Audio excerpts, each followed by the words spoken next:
সবই সমস্ত বন্ধুদের স্বাগত।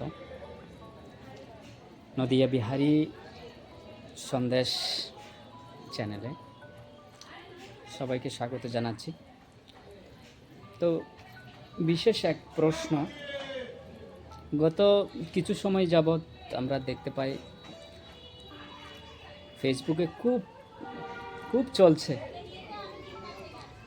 তো সংবাদটা এই যে লেখা হচ্ছে, পুত্র যদি না থাকে কন্যায় শ্রাদ্ধ ক্রিয়া পিণ্ড সব কিছু সম্পাদন করতে পারে। তো এখানে যদিও বা বলা হচ্ছে, ওখানে খুব সুন্দর রেফারেন্স দেওয়া হচ্ছে পুরাণে, গরুর পুরাণে শাস্ত্রীয় প্রমাণগুলো তুলে ধরা হচ্ছে।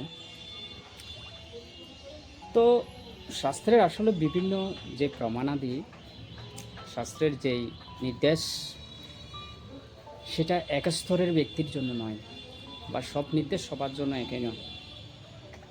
আমাদের খুব চিন্তার সহিত এটা অনুধাবন করা উচিত। শাস্ত্রে একটা জিনিস পেলাম, ব্রহ্মাকে ভগবান বলল, তো আমি কৃষ্ণকে বাদ দিয়ে ব্রহ্মাকে ভগবান বলবো, এরকম নয়। তো কেন ভগবান বলা হচ্ছে ওইটারও জানার বিষয় রয়েছে।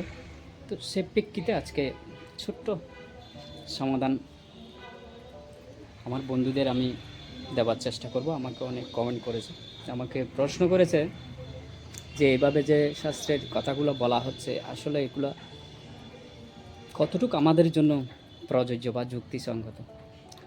এখানে প্রথম কথা হচ্ছে, আমরা শাস্ত্রে দেখি, পুরো শাস্ত্রে, সম্পূর্ণ শাস্ত্রে বর্ণনা, রাজারা একটা পুত্র লাভের আশায়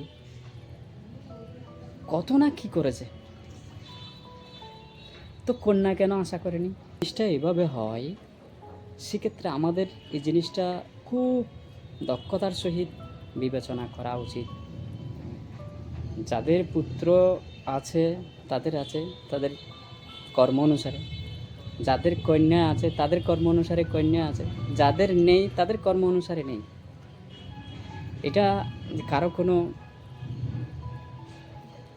কোনো যুক্তি বা কোনো নিজস্ব কোনো মতবাদ নয়।